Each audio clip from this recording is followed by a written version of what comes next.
আমার নতুন একটা ভিডিওতে আপনাদের সকলকে অনেক অনেক স্বাগত জানাই। আজকে শুক্রবার, দেখতেই পাচ্ছেন অলমোস্ট রেডি হয়ে গেছি। এখানে অরিজিৎ রেডি হয়ে গেছে, তাকাও।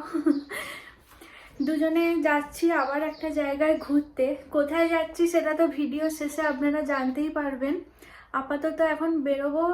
এখান থেকে আমাদের ট্রেন আছে 10:40-এ। আমরা যাব ভিয়েনা এয়ারপোর্টে। তারপর ওখান থেকে ওই 4টের সময় করে আমাদের ফ্লাইট আছে। চলুন তাহলে যাওয়া যাক, আর ভিডিওটা দেখতে থাকুন। আশা করি আপনাদের ভীষণ ভালো লাগবে। আগের বারে আগের ভ্যাকেশনটায় আমরা যেমন ভেনিসে গিয়েছিলাম, সেটাও একটা ছোটোবেলার ড্রিম ডেস্টিনেশন ছিল। তেমন এবারেও যেখানে যাচ্ছি সেটাও আমাদের কাছে ড্রিম ডেস্টিনেশনই বলতে পারেন। দেখা যাক কিভাবে আমরা ঘুরি। আশা করি ঘোরাটা খুবই ভালো হবে। সঙ্গে থাকুন আর ভিডিওগুলো দেখতে থাকুন। দুজনে বেরিয়ে তো পড়েছি, কিন্তু যাবার এতটাই এক্সাইটমেন্ট ছিল যে খাবার বানিয়েছিলাম সেই ব্যাগটা নিতেই ভুলে গেছি। স্টেশন থেকে আবার অরিজিৎকে ফিরে আসতে হয়েছিল সেই খাবার নিয়ে। যাই হোক, সব কিছু ঠিকঠাক টাইমেই হয়ে গেছে। ট্রেনটাও আমরা পেয়ে গেছি। ট্রেনটা ছুটেছে দেখেছেন 140 কিলোমিটার বেগে। এত জোরে ট্রেনগুলো যায়, কিন্তু কোনো ঝাঁকুনি অনুভব হয় না। আর দুপাশের দৃশ্যগুলো তো খুবই সুন্দর, আপনাদের তো আগেও দেখিয়েছি। বা এই ছোট্ট স্টেশনটা কি সুন্দর দেখুন, আর কতটা সুন্দর সাজানো গোছানো, একদম পরিষ্কার পরিচ্ছন্ন। এইখানটা ট্রেনটা দাঁড়িয়েছে, কিছুক্ষণ দাঁড়াবে। বেশ দারুণ। আর ওয়েদারটাও আজকে ভীষণ সুন্দর, আকাশ তো একেবারে নীল। এখন আমরা ভিয়েনা এয়ারপোর্টে আছি। এখন রেল স্টেশনেই বসে আছি। এখানে বাড়ি থেকে খাবার এনেছি, ওটা খেয়ে তারপরে একদম এয়ারপোর্টের ভেতরে ঢুকবো, কারণ এয়ারপোর্টে তো খাবার অ্যালাউ করবে না। তাই জন্য এখানে খাওয়া দাওয়া করে ভেতরে ঢুকবো। এখনো অনেকটাই টাইম আছে আমাদের হাতে। এই ভিয়েনা এয়ারপোর্ট স্টেশনটাও কিন্তু ভীষণ সুন্দর, ফাঁকা ফাঁকা নির্জন। আগে একবারই এসেছিলাম, যখন ইন্ডিয়া থেকে এখানে আসি তখনই এসেছিলাম, আর তারপরে এটা দ্বিতীয়বার। তখন তো অতটা ভালো করে কিছু বুঝতে পারিনি, কিন্তু এখন বেশ সব কিছু ভালোভাবেই বুঝতে পারছি। আমি যদিও ফ্লাইটে ওই একবারই ট্রাভেল করেছিলাম, ইন্ডিয়া থেকে অস্ট্রিয়া এসেছিলাম। বলতে পারেন এটা আমার সেকেন্ডবার ফ্লাইটে ওঠা। প্রথমবারটা সত্যি এত কিছু জানতামও না, বুঝতে পারিনি, কিন্তু এবারে দেখলাম আমি বেশ অরিজিৎকে বলে বলে নিয়ে যাচ্ছিলাম। মনটা বেশ ভালোও লাগছিল, অনেক কিছুই এখন শিখে গেছি। চলুন, এই যে টার্মিনাল দিয়ে আমরা ভেতরে এবার ঢুকে যাব। ভেতরে আবার কত কি প্রসিডিওর আছে দেখা যাক।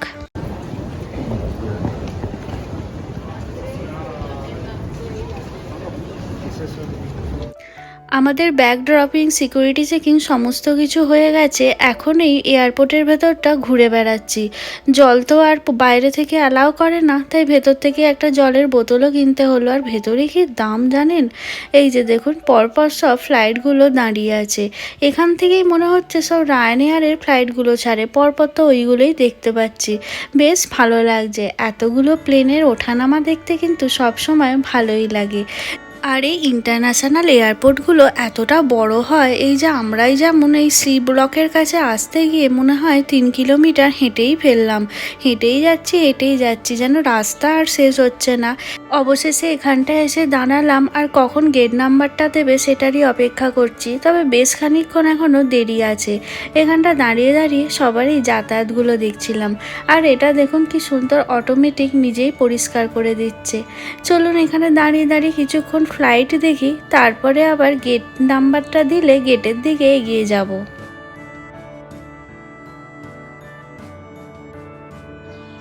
প্রায় আধ ঘন্টা দাঁড়ানোর পরে আমাদের গেট নাম্বার দিল।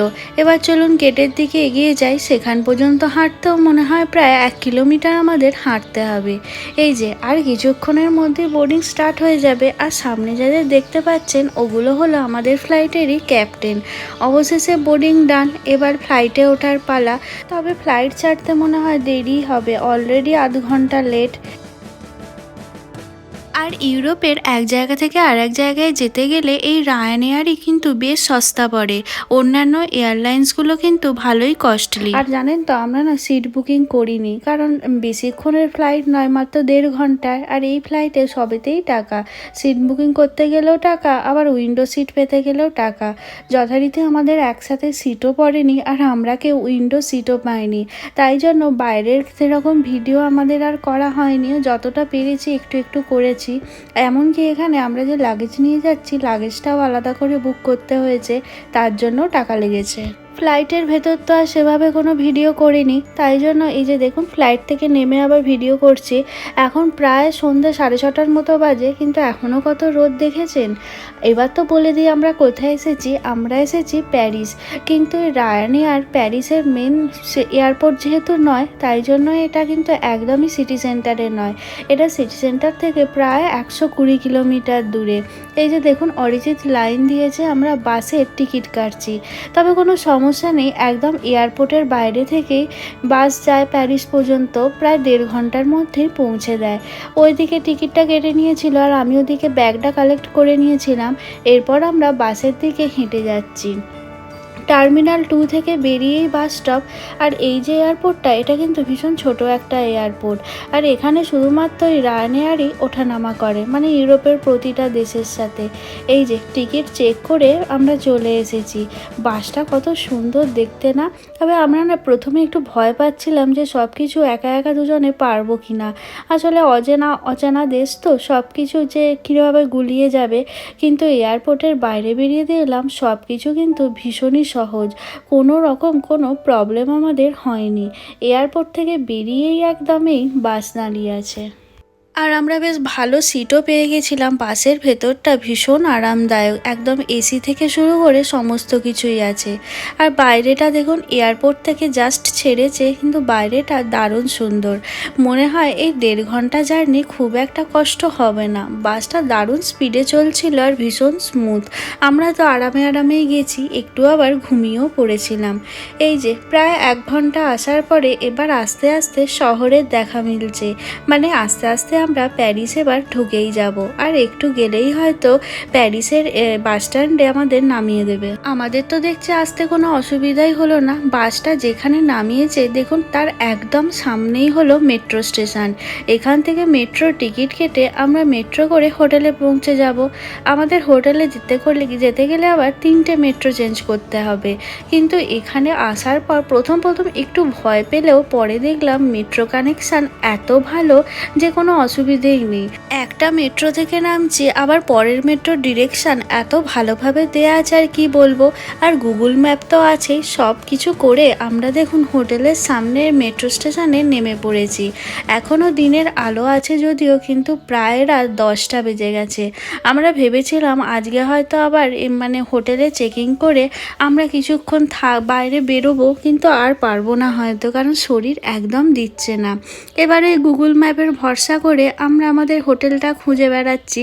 হোটেল তো নয়, একটা এয়ারবিএনবি আমরা বুক করেছিলাম। এই যে অ্যাপার্টমেন্টের ভেতরে চলে এসেছি, আপনাদের একটু দেখিয়ে দিই। এই যে এই দরজাটা দিয়ে এন্ট্রান্স, পাশের দরজাটা হলো কিচেন, আর এপাশে একটা টয়লেট আছে, আর এটা হলো ড্রয়িং এরিয়া, আর তার সাথে ডাইনিং টেবিলও আছে। আর পরপর এই যে ABC করে লেখা, এগুলো হলো 3টে রুম।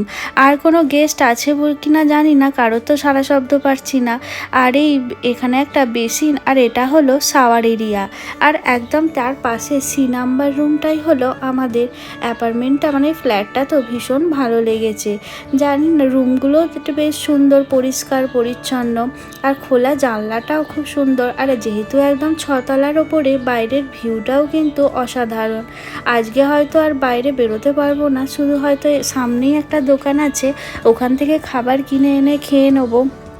একদম কাল থেকেই আমাদের ঘোরা স্টার্ট হবে, শুরু হবে প্যারিস ভ্রমণের গল্প। আজকের মতো ভিডিওটা এখানেই শেষ করছি। আশা করি পরের ভিডিওগুলো দেখতে আপনাদের ভীষণ ভালো লাগবে। আর এই ভিডিওটা কেমন লাগলো অবশ্যই কমেন্ট করে জানাবেন। ভালো লেগে থাকলে একটা লাইক করে দেবেন, আর আমার চ্যানেলটি সাবস্ক্রাইব করতে একদমই ভুলবেন না, কারণ এর পরের ভিডিওগুলো ভীষণ ইন্টারেস্টিং হতে চলেছে। প্যারিস মানেই ভালোবাসার শহর, আর প্যারিস মানে অবশ্যই ফ্যাশন সিটি, তার সাথে আইফেল টাওয়ার আর লিওনার্দো দা ভিঞ্চির বিখ্যাত মোনালিসা তো আছেই। সব কিছুই আশা করছি আপনাদের দেখাতে পারবো। তাহলে আজকের মতো ভিডিওটা এখানেই শেষ করছি। খুব তাড়াতাড়ি ফিরে আসবো নতুন কোনো ভিডিও নিয়ে। ততক্ষণের জন্য টাটা।